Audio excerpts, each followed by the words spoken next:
Midnight Double Feature presents Bad Crystal, a Breaking Bad podcast. On this episode, we bring you Season 3, Episode 5, Mars. Written by Moira Wally-Beckett and directed by Johan Renck.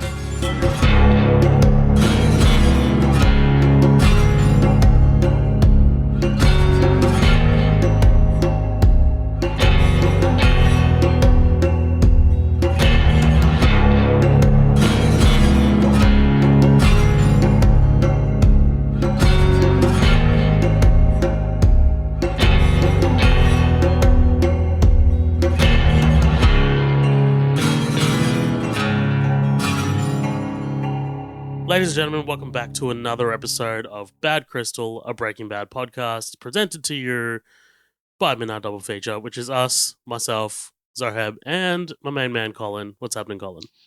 Hey, what's up, man? How you doing? I'm good. I'm excited to dive into this episode. Lot happens in this episode. A lot of character building. Very forward momentum. Lot of sort of reveals as to like where we're going to go in the future, I think. Yeah, but definitely. before we do kick that off, guys, thank you so much for joining us here at Bad Crystal. You can check us out anywhere on our socials. We're on Facebook, Instagram, Twitter.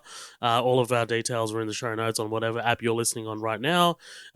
Please rate and review us on iTunes and consider supporting the show. It's $5 a month. And you get a whole bunch of bonus episodes. You can head to patreon.com/Midnight Double Feature to help support us. But look, with all that out of the way, let's get into this. Let's get into Season 3, Episode 5, which is called Mars. Like I said, this kind of kicks off a string of episodes. It just kind of goes on a run. This, and, starting from here, I think there's 2 or 3 more episodes after this that it doesn't let up. So I'm excited to get your thoughts on this. What do you think about this episode? Yeah, I I liked it a lot. I thought as I'm watching it, I was like, okay, this is the first episode that I can really say, like, when did Breaking Bad become what everybody thinks Breaking Bad is? And it's like, okay, this is like Gus giving Walt the lab is like somebody giving Anakin a kyber crystal, and it's like, oh, that's cool. It's kind of like, seeing like the prequel of it almost. But I thought it was great. Everybody is pretty much in this. Everybody has like an angle, except I guess for really like Walt Jr., but he's just kind of there. I think he's just kind of like a victim in everything that's going on right now. Like, all he does throughout the show is have breakfast and dinner. That's kind of like they just put him in a closet and turn him off, and like that's it, right? But I thought it was great. Everybody got some time to shine. It literally, except for what's his name, Mike, the muscle. Yes, Mike. Yes. Yeah. Other than Mike and Walt Jr., I mean, pretty much everybody is in this. Even old characters, even dead characters. So like, man, this episode really like fanned out. Big really Marie well, episode. I thought. Honestly. Yeah, it's been a while. She had a great moment in this. We'll get to it. She kind of cracks the code. Mm-hmm. Yeah, no, absolutely. I think this episode's a knockout. Like first time you're watching this episode, you're kind of like, okay, look, it's a bit of a slow one, but honestly, this is one of those key episodes where you really kind of get to understand Skyler's mindset, you get to understand Walt's mindset, Jesse's mindset, and Hank's mindset. And I think, those 4 characters, as the show kind of goes on, really sort of dictate just the way things sort of like unravel. So I think this is really one of those key episodes where if you're diving into the mindset of those characters, then you're able to be like, okay, so that's why that's why C happens, because you got A in this episode. So I think this episode does quite a lot of heavy lifting for things to come. And it's shot super well. It's a gorgeous looking episode directed by our boy Johan Renck, who directed all of the episodes for Chernobyl. We've talked about him before. This isn't the first time he's directed a Breaking Bad episode that we've covered. He's also directing, I believe, all of the episodes of this Last of Us TV show that's about to come out. Cool. So yeah, this guy's got some weight behind him. But yeah, look, without any further ado, what do you say we dive into this bitch? Nah, I'm all right. Guys, thanks for checking us out. We'll catch you later. We'll see you guys later.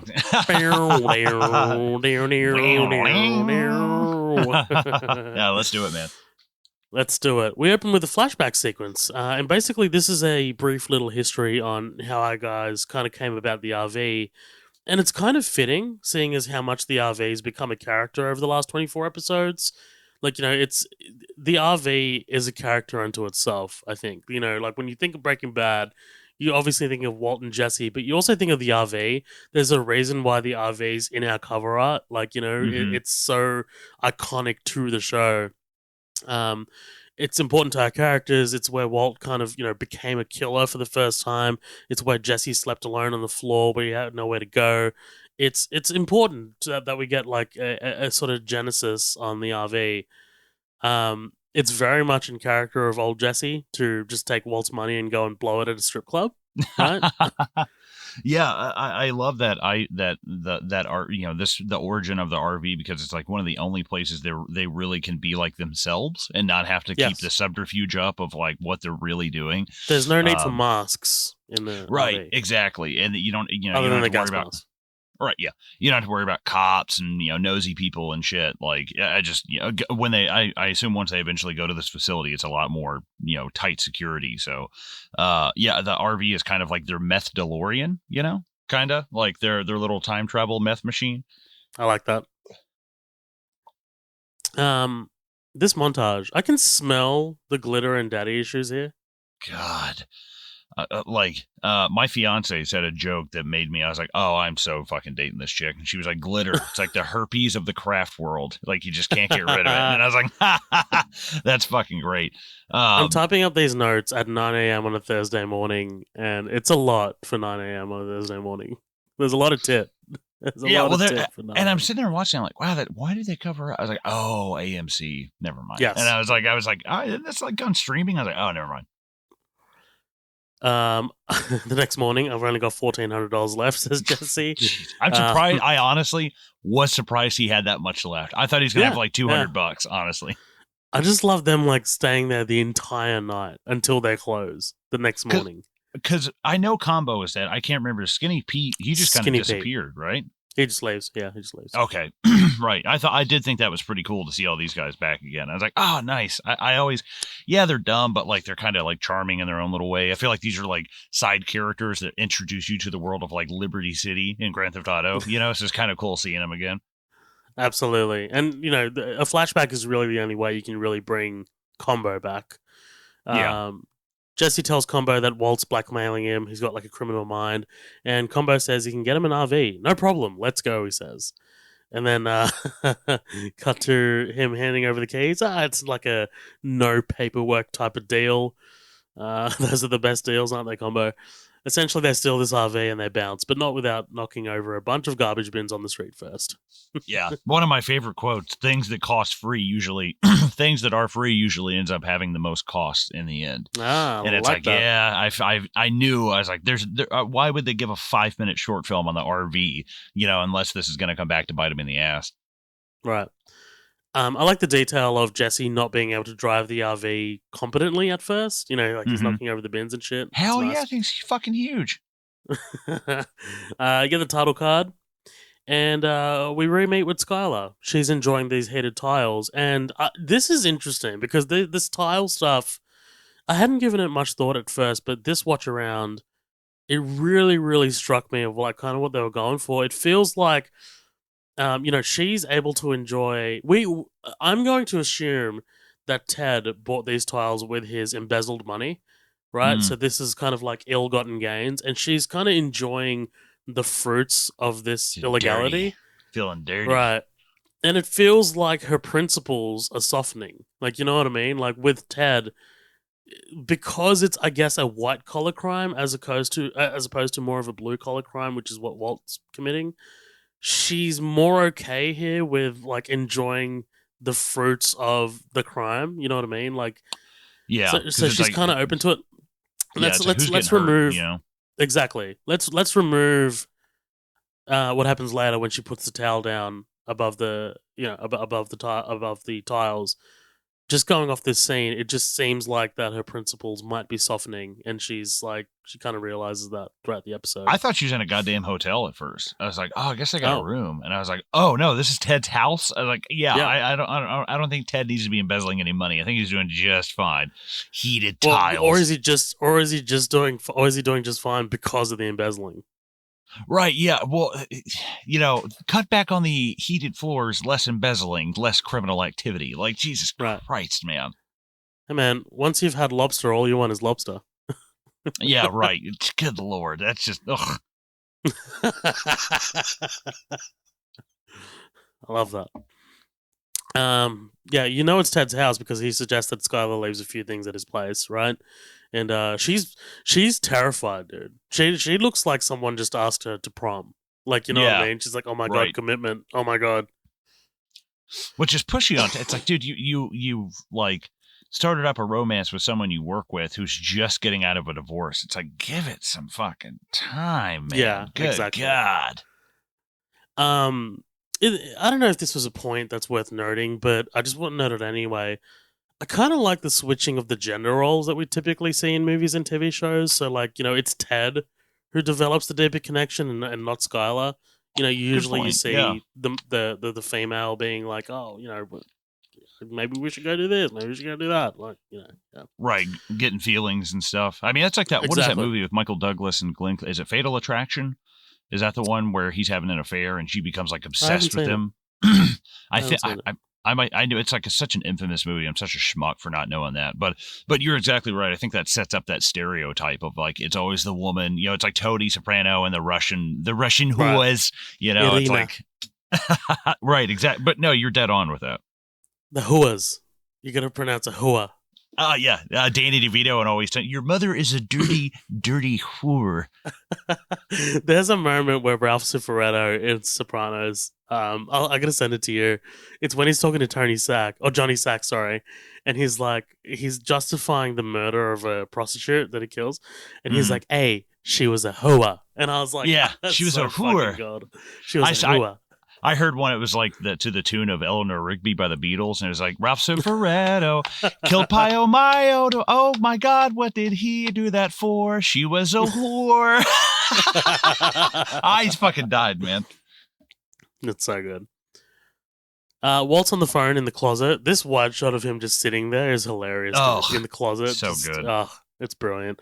He's talking to Saul and Jesse about Victor dispersing their money at the end of the Green Light episode. Which was the last episode.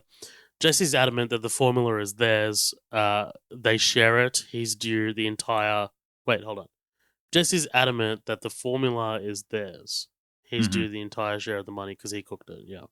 Yeah. Dude, I love Saul in the background. Escalating. Yeah. Trying to have his cake and eat it too. I like that. He's like, I'm not picking sides here because I want to have a bite of both cakes, Dude, this has one of my most favorite Saul moments in the entire show. We'll get to it. Okay. But it's just I did a spit take, like drinking my coffee this morning. And Walt hangs up in frustration. Meanwhile, Hank's checking out some of the 29 RVs in the state with Gomez. Gomez doesn't believe that this particular RV is the one. There's no smoke, there's no smell. But Hank is persistent, right? He goes back out there, climbs on the roof where he manages to get a little peek, and it's this old couple playing cards in their underwear.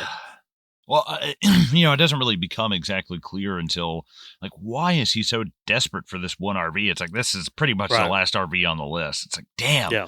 And it's so hilarious to see now. He's just like, yeah, sorry about that, folks. Just trying to catch the bad guys. We'll see you later. And it's like, no, IA is going to be here. I'm hiring a lawyer. Right. Like, you're losing your job. Like, now today, oh my God, no, these people would own the police department. But it's him, like, desperately wanting this one to be the one because he needs to show results. He needs to show actual reasoning, physical evidence of why he can't go to El Paso, right? Like, I mean, right. I can't do that. I can't go to El Paso because I did this. Like, and he says that in the shower later, right? Like, I mean, it's him trying to justify it in his own mind as well. It's desperation. Yeah. It's desperation, and it also ends up intensifying the heat on Jesse and Walt, because now with him being just so desperate to find anything, like that desperation is dangerous for both of them. Absolutely. Hard cut to Hank apologizing profusely to the couple and doing the walk of shame back to his car. And Gomez reveals that he's headed to El Paso. You can see the Oh, disdain in Hank's face. Both of oof. them seem pretty disappointed in each other. Like, Mm. you can see Gomez being disappointed that he took the El Paso deal, but also kind of like being a bit like, oh man, like I had to do this because you couldn't, or yeah, just it's tough. This is a tough moment. Yeah, it definitely caught me off guard when he was like packing. Where are you going? He's like Texas. I was like, oh shit! Like I thought this was going to be a Zodiac thing. Like, hey, I'm putting in a transfer. Sorry, man, but it was like, no, I'm taking your promotion. I was like, Yeah, ooh, good lord. man, Friend, is Dean Norris good in this fucking episode? I was gonna say friend of the show, Dean Norris. Yeah, absolutely. Yeah, I think this is one of his standout episodes. Absolutely, man. Friend of the show, Dean Norris. We chat all day. We chat all Yeah, his night. first name is actually friend of the show. It's interesting. Right. Yes. Yes. Friend of the show, Dean. We just call him Dean. Yeah, Dino. call him Dino. Big Daddy Dean. It's usually what I Big call him. D. Big Look, D. look, look at those shoulders. That's Big Daddy Dean. But yeah, here's someone who we haven't caught up with in a while. Marie doing her weird Yeah. Splendor shit in the kitchen as she always does. What? Yeah, I was like, Uh, what is up with the OCD packets, man? That's crazy. yeah, yeah. She calls out to Hank, who's come home without speaking to her. He's obviously upset. One word responses. Came home for a quick shower and he plans to head out again. She asks how Hank feels about Gomez going to El Paso, and Hank says he made a judgment call. Couldn't do the investigation down here and El Paso. Marie genuinely offers her ear, right? She says, you know you can speak to me about anything. She says she'd like to feel included. Hank, absolutely being Hank, internalizes everything. He says, I'm onto some important stuff here right now. And yeah, he kind of breaks down, man. Like he's just yelling in the shower and Marie just leaves him be. Yeah. It's a great performance by Dean Norris, and it hinges on the fact that there is a curtain between them, right? Like I don't think Hank puts this. There's a sense of vulnerability in Hank's face here as he kind of just like puts his face against the tile, and I Hmm. don't think he does that if there wasn't a curtain between them. You know what I mean? Oh yeah, no way. I think he can barely hold it together, and it's like, where are you most vulnerable? In the bathroom, in the shower, and he's naked. It's like a very, very, very vulnerable like thing, and he's being poked at the most like sensitive part of him right now. It's like, dude wouldn't be any more vulnerable unless he was like split open and on an operating table. Right. Exactly. Walt visits Gus, asking about the cash.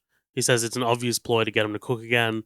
Walt says that Jesse was capable of working under his supervision. He shouldn't be trusted with a solo venture. And then, sorry, my apologies. Jesse will produce a mediocre product. Walt says, I simply respect the chemistry. The chemistry must be respected. Uh-huh. I mean, this is just. It's just kind of, it's like a peacock showing the tail feathers, right? Well, and the insanity is that Gus knows, yes, I'm playing the pride card. Walt knows his pride is being played, but Yes. subconscious. I don't know if it's subconscious or if he knows exactly that he's like, no, I'm not doing this because of pride. Like, is he in denial or is it a subconscious thing? I'm not exactly sure, but it's he's still playing directly into the fucking hand. It's obscene. See, It's yeah, but crazy. Walt's mistake is that he thinks that he can step into the ring with Gus. Like, Gus, Hmm. who is so incredibly prepared for pretty much anything and Yeah, he's is like Batman. yeah, he's so slimy, he's so calculating that he can see any move that Walt makes, before he even thinks it. And Walt, being Walt and as prideful as Walt is and with the hubris that Walt has, just believes that he can go toe to toe with him, and he just absolutely. I think that confidence kind of gets shaken when he sees the super lab. Like he's Yeah. just like, Jesus God. Kind of didn't realize exactly well, also it's like Gus has something Walt doesn't, and that's information on him. He doesn't Mm. know shit shit about Gus. He doesn't know any of his vulnerabilities or weaknesses, and Gus knows everything about Walt. Everything more than most people in Walt's life even know about him. That's crazy. That's very valuable asset to someone like Gus. Right, exactly. Knowledge is half the battle, right? Mm-hmm. Skyler pulls up outside Ted's place for their usual rendezvous when she receives a call from Marie. She's looking after Holly, but really she wants to talk about Hank, right? She does those things where she just hangs on the line, and Skyler's like, "Are you okay?" Yeah, right. She's like, "Hey, I'm trying to get my cheeks clapped here. Can we back this up?" Like, that was my cheek clapping noise a minute ago. I'm trying to get my shit pushed in. Yeah. Marie's like, "Yeah, sure, I'll watch your kid while you get your tits knocked around. Go ahead, knock yourself out." I saw this. This is a weird 30-second tangent, but I was on Instagram and it was like actors that looked like other actors. It was like Javier Bardem and Jeffrey Dean Morgan, and it was like Amy Adams and Sacha Baron Cohen's wife. She's in Wedding Crashers. Yes. I can't remember her name. Isla Fisher. Yeah, very similar. And then it was like Woody Harrelson and a gun. I was like, what? Whoa.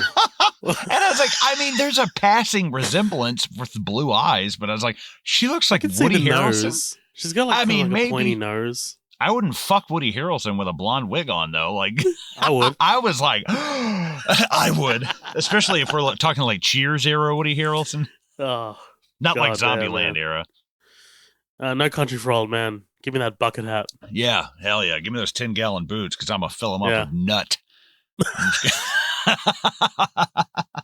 Sorry, I believe that's a 10-gallon hat. There we go. This show is rated E for explicit. By the way, folks, we are available for children's birthday parties. So ashamed of myself. Yes, as you can tell, Bad Crystal, a Breaking Bad podcast, is incredibly similar to Midnight Double Feature because absolutely. There's no separation of personalities here. No separation. We don't hide who we are. We just bang a rail of fucking blue meth before we usually do these, so just to keep in character. Oh, blue meth? The shit that I had wasn't blue. Maybe, I was like, I had blue milk. That's a Star Wars podcast, so I had Star Wars. God damn it. All right, where are the rails? Marie? Holly. Yeah. Yes, she's looking after Holly. Cheeks clapping? Yes, cheek clapping, shit pushed in. Just absolutely sweaty. Yeah. I try to keep a straight face. I just love you breaking. Yeah. I tried so hard to hold it. I was like, no, don't laugh. Must continue episode. Marie's too busy just like, wiping shit off Holly's face, and Skyler's just actually getting her face jizzed on. But the phone conversations continues, and it's just like an overhead shot of them. She's like, well, just talk to him. Just her head hitting the fucking like bedboard. That's like something that have a Naked Gun movie with Leslie Nielsen, It's so ridiculous. Marie's looking after Holly, and Skyler's over here looking like a glazed bagel. Yeah. That's hilarious. Oh. All right. We're sorry, guys. Ted, you need to go to the doctor. You shouldn't produce that much. That's awful. Yeah. Something wrong with you.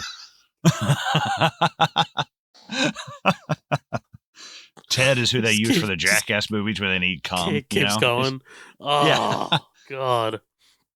Oh, God. That's so bad. All right. Yeah, so she wants to talk about Hank, right? These long, awkward silences. She doesn't know how to communicate with Hank ever since El Paso. And interestingly, she says, maybe before. Yeah. Which is really interesting. I thought that was really noteworthy because she says, ever since El Paso, maybe before. So, it's interesting. Like, was there a communication breakdown before El Paso? And I'm going to say yes. Like, I mean, these are two very different people, Hank and Skyler. Hank and Marie. And, Hank is not really the type to communicate, right? Mm-hmm. El Paso or not, he's not really the type to sit down and have a heart-to-heart with his wife. Like, it just doesn't seem like a thing that would happen. Right. And I wonder, because I feel like that's something that happened off screen, this communication breakdown. I don't remember anything really where Marie's like, yeah, Hank's not talking. That just feels like Hank has always been that way. He's not he doesn't talk his emotions out. So I was wondering, I was like, is she referring to something like after, like when she was caught shoplifting? Was that when they kind of stopped? Like there was like a little bit of like a barrier there. They realized they didn't quite know each other as well as they did. I don't know, but I do think it's interesting, either way. But personally, I don't remember anything happening that really kind of made me think that. But I feel like that's something maybe that happened off screen. It might be subtext. It might just be subtext. Like, it might just be just the virtue of Hank being Hank. Right. Not being a super talkative person, whatever. She says she can't tell what he wants. He hardly ever comes home. When he does come home, he barely eats. He barely speaks. He's not the same, right? Facing death changes a person, says Marie. And then she compares Hank's situation to Walt, and you can see that this affects Skyler. Gus shows Walt the laundromat. This is the super lab. This is absolutely ingenious. I think the first time I remember that I saw this, I was just blown away. As you said, iconic Breaking Bad, right? Trademark Breaking Bad. Walt's jaw just drops when he sees the amount of preparation and commitment that's gone into this. Your new lab, says the Gus. meth cave. I mean, yes, come on. The meth cave, absolutely. So you obviously knew about this before you watched this episode, right? Yeah, yeah. I had seen at least one scene of them in the yellow smocks, or I want to say even just like a picture. I remember like seeing something from it. I don't know a lot of what happens in here, but I definitely knew that eventually we were going to hit this point. Yeah, perfect. Walt goes to inspect the equipment like a kid in the candy store, right? Look at the size of this reaction vessel. Yeah. I love him just like kind of like looking around, and Gus is just standing there just sort of like being like, look at this little fucking asshole. He's like, yes. Well, Gus is like, I have him. Like, I have him. I've got him. Which makes it great when Walt just goes, nope. And you can see Gus is frustrated. Yeah. Like, this is a guy who never cracks. Even like from Gus is like, dude, he's going to kill you. Like, before we do get there, this reminds me of remember in Ghostbusters when they go look at the firehouse for the first time, and like they're trying to like outplay the realtor, and you see like fucking Dan Aykroyd just like come down the pole, and he's like, oh, when do we move in? And it's just like, oh fuck. Like, exactly. But yeah, I love it. Walt's just running around the fucking like meth lab, like, like, oh my god, look at all these speakers and variants and blah blah, and just like geeking out. Look at all these different ways to kill people. Can we stay here tonight, Uncle Gus? Uncle Gus, band name. Yeah. Yes, Walter. Yeah. Yes, you can stay here. Yeah, like you said, right? He says no. Gus says he had excellent help putting this together. Quite a lot of planning went into this. Laundromat employees are well trained. Filtration system will create nothing but clean, odorless steam. And he says he wants £200 per week to make it viable, financially viable. He can choose his own hours as long as the quota is met. After seeing all this, Walt still declines, noting that he's made a number of bad decisions because of his family. And it's interesting because you might see this as a moment of growth for Walt. Like, you might see this as like, oh, man, this is good. This is potentially good for his character.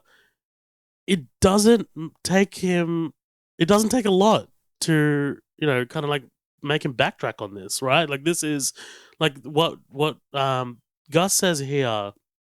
Gus plays him and reminds him of, hey, man, you're a man. Like, where's your pride? Where's your pride? He says, what does a man do, Walter? A man provides for his family. When you have children, you'll always have family. A man provides. He does it when he's not appreciated or respected or even loved. He simply bears up and he does it because he's a man. Like, Gus is playing Walt like a fiddle. Absolutely. Well, and to second that, I think that, again, like, Walt is not an idiot. Walt was able to see right past the fact that he's using Jesse to manipulate Walt into cooking again. So him walking into all this stuff and Gus just, but I don't know. Part of me is like, does Walt know that he's being manipulated again by using Holly and like Walt Jr. as like, you'll always have to provide in some way, shape, form, or fashion? Or does he know that and know that it doesn't matter because ultimately Gus is right. He does need to do something, Yeah, that is an interesting question. And whether that gets answered or not, we'll see. We'll see. See you guys next week on, and just like in the episode. Meanwhile, post glazing, we hear Ted in the shower. It's like we're describing Cinnabon. Yeah, I gotta see a doctor. These drains are getting clogged up. Oh, that's so bad. Yeah, plumber's like, hey, you gotta quit pouring your shampoo down the drains. He's like, yeah, shampoo, sure, why not? Ted's household goes through a huge amount of toilet paper. It's the house is made out of like fucking like Kleenex. You just pull it off the goddamn wall and just like. He's Kleenex's best customer. They send it to him in bulk. Ted's like, I have 400 kids, by the way. I sneezed on a woman and got her pregnant once. It's terrible. Oh, shit. Oh, fuck. Genghis Khan ain't got shit on me. Yeah, right. Actually, Holly's my kid. We shared a cup of coffee once. Gus finds out he's also Ted's son somehow. Yeah. He's like, what? All right. We hear Ted in the shower wanting to go grab a bite to eat with Skyler, but she says she's got to head home, right? She looks conflicted. Notably, she places a towel between her feet and the heated tiles, suggesting that maybe her principles may be intact after all. Like she is thinking more about the fact that maybe this was purchased with embezzled money, and maybe I am enjoying the fruits of crime a bit more, and I shouldn't. I thought maybe, but I also thought it's almost like I want to, because she can still feel the heat through the towel. It's like but I don't want to feel it directly. I want something between me and the floor. It's almost like how you see like Chris Walken in Batman Returns. He's always wearing gloves. It's because it's like it's a guy who doesn't get his hands dirty. I was like, maybe I'm reaching. But. Like you want to indirectly take part in it, so you're not 100%. You want to be protected. Yeah. Yes. Well, I mean, this kind of plays into the conversation with the lawyer a bit later, which we'll talk about. Right. But yeah, back at the White residence, they have dinner. Dude, this shot of the pillar dividing Walt and Skyler is awesome. I know it's come up before, but it's just so good. I know it's not very subtle, but it's beautiful. The lighting here looks absolutely gorgeous. I mean, Michael Slovis does a great job just shooting the fuck out of these episodes. Yeah. They sit there in silence as Holly croos in the background, and she starts crying. And then Skylar offers Walt the chance to take her, right? Being the first time she's allowed Walt to do this since, the separation. Real interesting. What do you think about this? What do you think about this move? Yeah, I mean, it's just that is, for one thing, that is absolutely like crazy that it's the first time he's really kind of held his own kid. I think Bryan Cranston probably has done some of the best acting I've ever seen him do right here, just facially, without even really any dialogue. It's brilliant, yeah. This longing, like, for his own kid, like being able to hold his own kid. And I think that, Skyler, I don't know, she kind of, not that she wants to have her cake and eat it too. That's a bad way of putting it. She's like, I want Walter back, but I also want this lifestyle. I don't want the lifestyle and meth Walter. I want teacher Walter who makes $1 million a year, or $3 million in 3 months. And I think that seeing Walt hold that kid is sealing it that she's kind of going down in a downward spiral. That's why she leaves the room, I think. That's why she's like, how am I allowing myself to, to live with this person, let alone have contact with my children and become a part of our lives. But I don't think that she's doing it like, oh, I'm just flushing everything down the drain because I want heated tile. No, that's not really it. Part of it is obviously he is the father of her kids. She does want to have like a quote unquote normal household. But I do think part of it is, embracing this, possibly embracing these darker elements of Walt does have its benefit as well, and she's kind of like disgusted with herself in a way. That's kind of what I took it as. That's really interesting. I think you're on the money. Because I haven't put too much thought into this. I'm struggling a little bit as to why, like, what's kind of like going through her mind. I mean, obviously, it's not something super relatable to your standard watcher or your standard audience, but um, I think she's definitely conflicted, and I think she Mm, wants, a like half of both lives. You know what I mean? Like right, not with Ted. exactly. I think she wants half of kind and gentle Walt, but also some of the fruits that come with Yeah, hell that yeah, life. I mean, yeah. like, why wouldn't you? I mean, like, if someone walked up to you and asked you the question, "Hey, if you could make $1 million a year, um, but you'd be doing something illegal and you had no repercussions, you knew that there'd be no repercussions, would you do it?" You'd say yes, absolutely. You'd say yes. Like, I Yeah, mean, like, if a probably. Yeah. genie could grant you like one wish, and like pretty much went up to you and asked that question, you'd be like, yes, absolutely. Like, Mm, if it doesn't hurt anyone, there's no repercussions, no legal repercussions.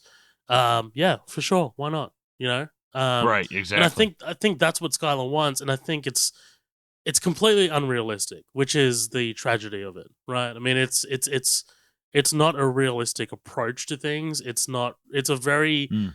It's a very housewifey way of looking at things. It's a very housewifey way of okay, so it's a very, from someone who has no experience in any of this, that's the way she's looking at it. You know what I mean? Like, Right, she's got very kind of no. naive a little bit. Yes, super naive. I'd say naive is a perfect word. Yeah, absolutely. Well, yeah, um she has. I mean, she hasn't seen Combo get shot in the chest. She hasn't seen a right, body dissolve in a bathtub. And it's like you have right, no idea the blood all over this bunny. absolutely. So Hank's at work outside. Everybody's celebrating Gomez's move to El Paso, and Hank crosses off the last RV on his list. Hank pleads with his colleague Janice to check the DMV records again. He says, "I'm dead in the water here," right? Pretty much admitting defeat. The way he says that is actually kind of like really sad. Like, like he's just Oh sitting in yeah, his office by himself. He's just like, that's pretty pathetic. Yeah. yeah, he's desperate. I love, dude. One of my favorite little moments in this episode is Hank waiting for a second in his office, kind of like stealing himself before he fixes up his posture and goes Uh huh. outside and talks to everyone.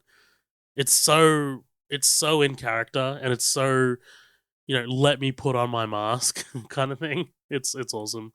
Absolutely. Fight the good fight, brother, he says to Gomez. And he's visibly moved as he asks for a drink, right? And whether or not it's because Gomez is going to El Paso and Hank is genuinely afraid of potentially losing his friend, or, Hank, this whole situation has gotten past Hank. We don't know. Mm, I think right. the latter. I don't think he really cares about Gomez or whether Gomez goes down there to get hurt. I think all of this is just kind of really getting to Hank in general.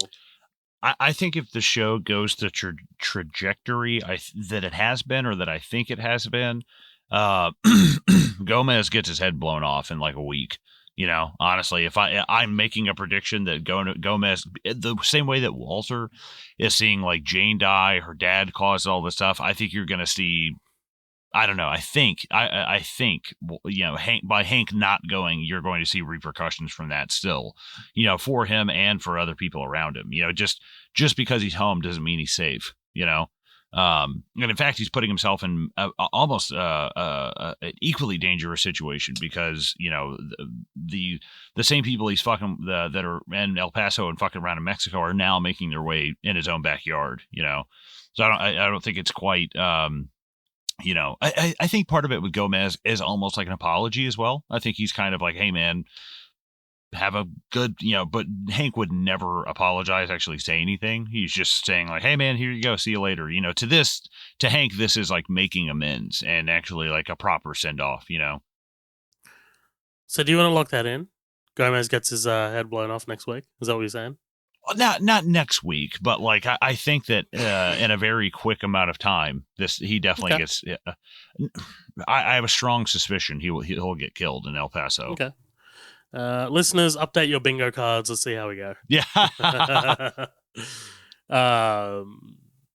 Janice provides Hank with one more RV to go. Right? One more to have a look at. Skyler finds Walt's bag of cash and investigates. She's clearly taken aback. She speaks to a lawyer, very much like a psychologist. Even the lawyer looks annoyed, right? Yeah, I'd be annoyed if someone was talking to me like this. It's like, I am half as qualified and twice as paid. Yeah. Such a great line. Such a great line. I know this is such a weird side thing. This is like the hottest Anna Gunn has ever looked in this show. I don't know what it is. If it's the lighting, her lipstick, I don't know what it is, but I was just like so taken aback. Not when she starts crying and shit. That's pretty fucked up. But I mean, like at the beginning of the scene, I was like, man, she looks, I mean, for someone who's in here describing the downfall of her life to a lawyer, she looks fantastic. I've said it before and I'll say it again. She's never really done it for me, but I mean, she's an attractive woman. Yeah, no, definitely not unattractive. I think it's the lipstick. Something about that dark shade. That does it for me. Okay, calm down. All right, just I saw that pile of money and I tedded all over the floor.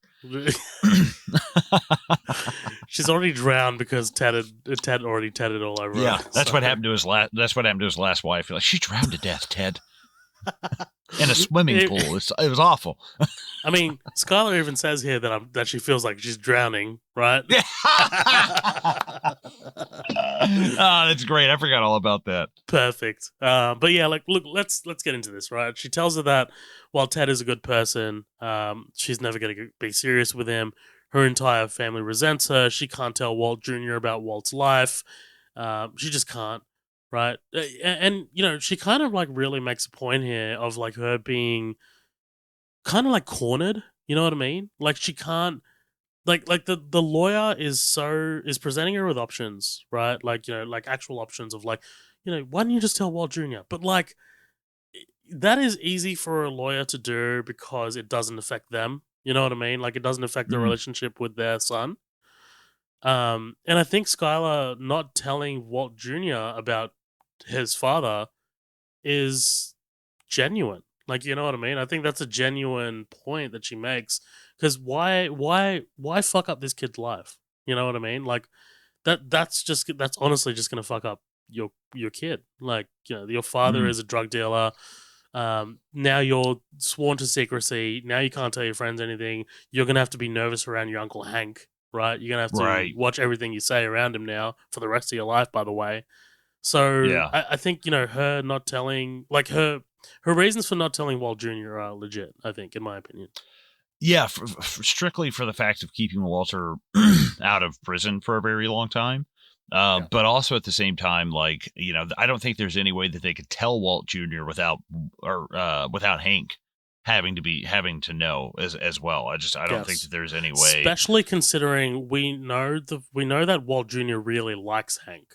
You know, like there is a relationship there. Dude, I will tell you this. We had a friend of ours growing up. Very quick story. Went over to this guy's house every weekend. Me and our co-host Danny, we always went over there. Played a lot of Halo. I mean, for all through high school, 2 years in middle school. You know, every weekend, yada yada yada yada yada. And at some point in high school, I know. At some point in high school, somebody comes up to us and they're like, "Hey, so-and-so's dad got into a wreck, this kid's dad." And I was like, whoa, is he okay? He goes, yeah, he was high on cocaine and hit a brick mailbox. And I was like, oh, shit. Are you kidding me? And this guy gave me my first job. By the way, Colin just kind of had his jaw open, dude, and eyes wide because he doesn't realize this is a auditory medium. Yeah, so. Right.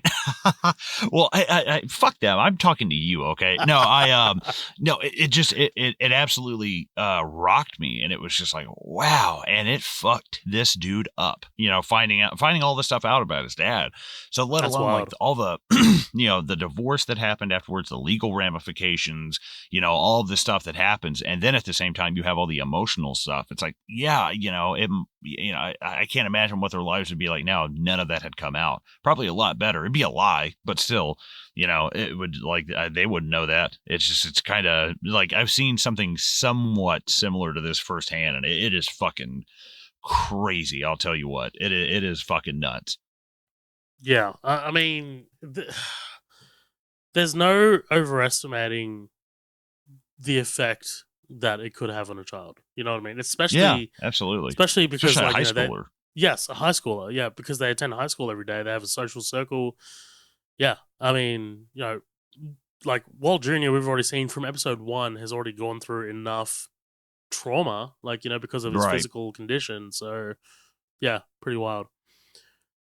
She says that sleeping with Ted is the only thing in her day where she doesn't feel like she's drowning. That's ironic.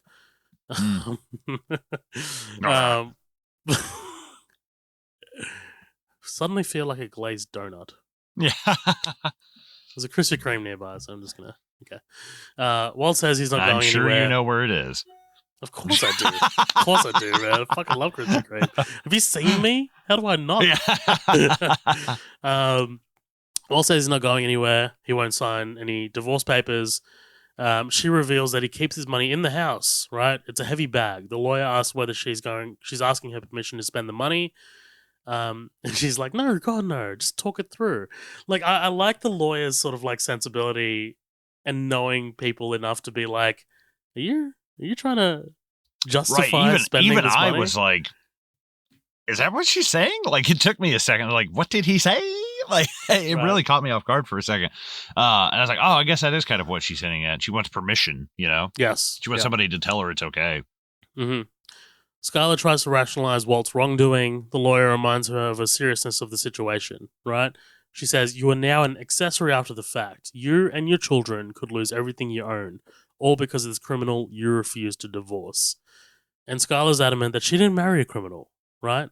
She's desperately trying to remember the Walt before all of this. And the lawyer responds with, well, you've married one now.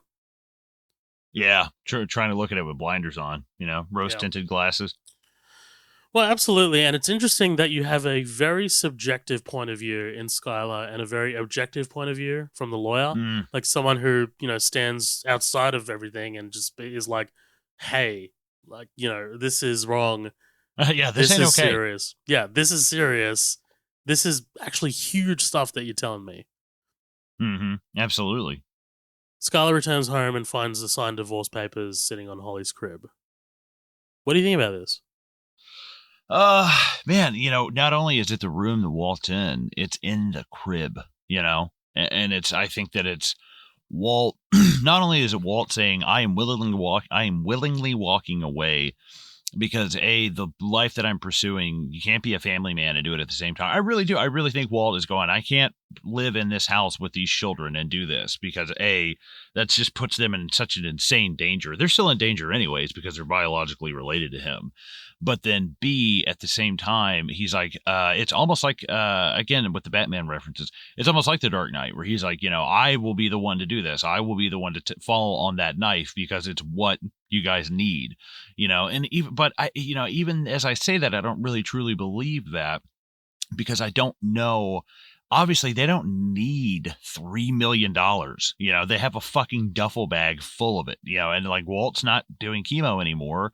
Sure, there's some kind of medical cost still, but it's like, dude, they could take that money and invest it, real estate, T-bond, stock market. Like, there's so much shit they could do with that cash legitimately. But but can they though? Because, it's like, where'd that money come from? Somebody's eventually going to start asking questions.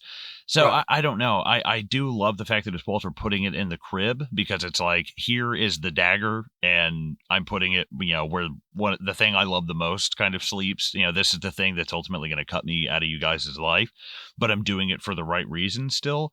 But even then, I still think that's very flimsy, very wishy-washy. But I love the symbolism of that, though, of the divorce papers being in the crib. That's great. I thought that was a really good touch. I like that a lot. Yeah, that's a great read on that. That's awesome. I like it as kind of like one of the more selfless things that Walt does in the show. Yeah, right. the timing of this is really important because he's just accepted this position with Gus, right? So this signing of the divorce papers acts as a double contract. It acts as the contract of divorce, obviously, right? Him agreeing to separate from Skyler, but also the contract of him signing on with Gus, right? Essentially Mm, bringing Gus closer into Walt's life, and for the right. next 3 months or so, Right. and therefore pushing Skylar and Walt Jr. and Holly away to protect them. So it's interesting that we talk a lot of shit about Walt, and he's a bad character. I'm not talking in terms of bad in terms of quality, but he like as in terms of a person, he's a bad person. Yeah, We for know sure. he's a bad person, and the show's called Breaking Bad, but like there are moments throughout this episode, sorry, throughout this series where he does do inherently good things for good reasons, and this is one of them. This is one that needs to, that Mm. we need to shine some light on, I think.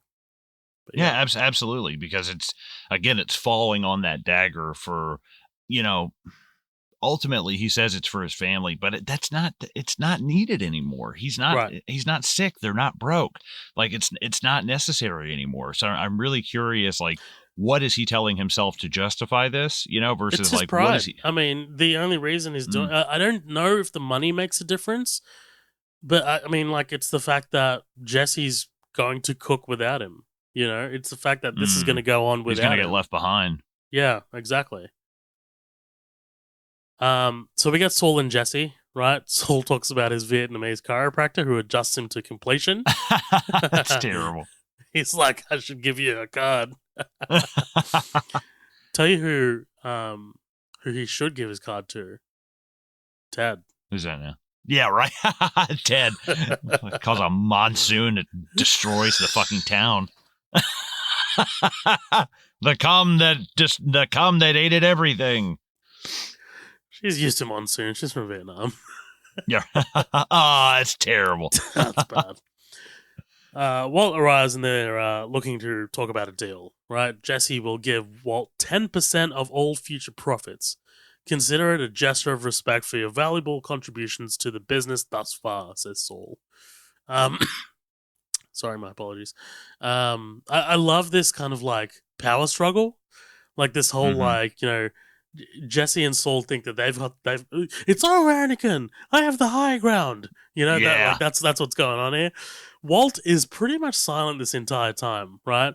He gives back Jesse's half that Victor gave Walt, and he says, "Spend it in good health. That is the last money you'll ever earn in this business." Walt Damn. gloats, saying that Gus was only using Jesse to get to Hank. Oh, to get to Walt, sorry. He needs someone with expertise. How should I put this? I'm in, you're out, says Walt. Dude, the lighting here is awesome. Walt, whenever he gets his serious face on, right? I love it. It's brilliant. Saul, Mm-hmm. dude, do you see how fast Saul leaves his chair to go Yes. chase down Walt at the door? That's insane. Walt says it's $3 million for 3 months. I have never seen someone drop to their knees to suck a dick so quick than what Saul does here, Dude. dude. It's so D- quick.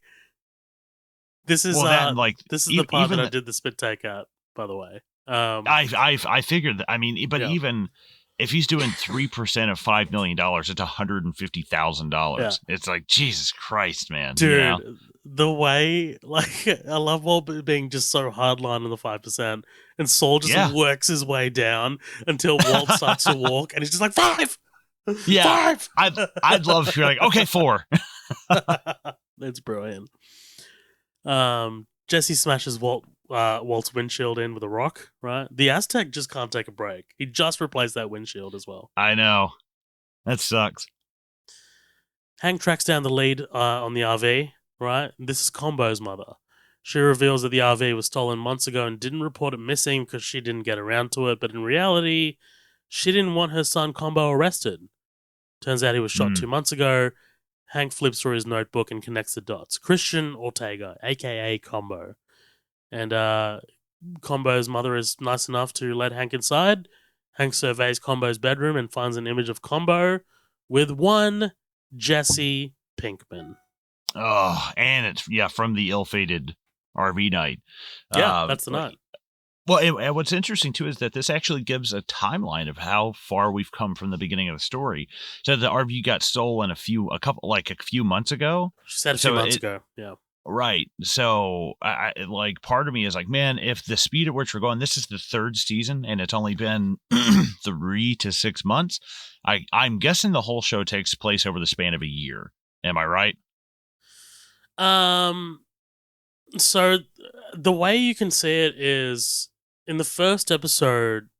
Listen to this tiptoeing, ladies and gentlemen. I'm not. It's not really a spoiler to say it. To say it. And I'm not going to tiptoe at all. I'm just struggling to remember that first episode in the pilot when they sit down for breakfast and Walt's fixing his bacon. What number is that? Is that 50? It's 50, right? Isn't it 53? Or 50? No, I think it's 50. Never mind. I think it's 50. Yeah, I think you're right. Because there's an episode in the last season, I think it's the first episode of season 5. First episode of season 5, it's called 52. And it's the same. It's him turning 52 years old. So maybe a little over a year if it's the first episode of of that season. Okay, cool. Because I was going to say, man, but I love that it's not like it hasn't been like 6 to 8 months since he's spoken with Jesse. It's been like 6 weeks since it's been like 2 months since Jane died. You know, it feels crazy. Yeah, no, well, I mean, only because we've spent so much time recording.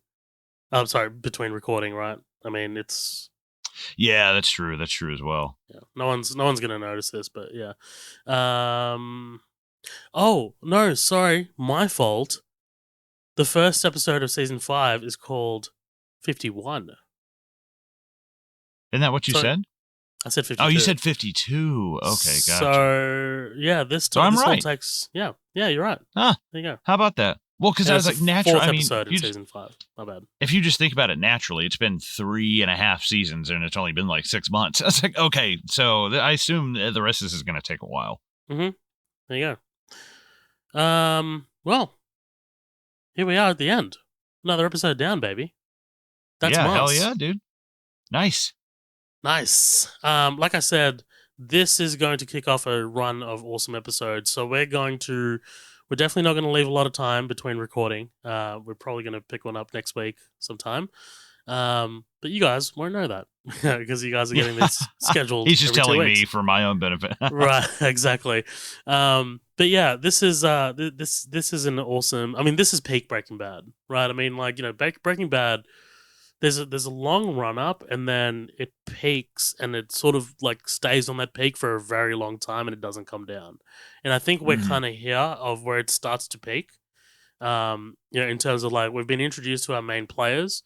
We're starting to get introduced to our main storyline, and the repercussions of this storyline that's yet to play out. So I'm excited to see how the next couple episodes go. But yeah, this is awesome, dude. Absolutely. Great. Yeah, this was a great episode. I really feel like we're getting into like the meat of Breaking Bad now. I'm excited to move forward with it. Absolutely. Guys, thank you so much for joining us here on Bad Crystal, a Breaking Bad podcast presented to you by Midnight Double Feature. If you do want to follow us, our details are in the show notes. Please remember to rate and review us on iTunes. That would help us out so much. Please support us by joining our Patreon. It's $5 a month. You get a whole bunch of bonus episodes. You get so many things, right? I mean, we have some amazing members, and I'm just so blown away by our members, man. Thank you so much for supporting us, guys. Colin, do you have anything else to say before you head out of here?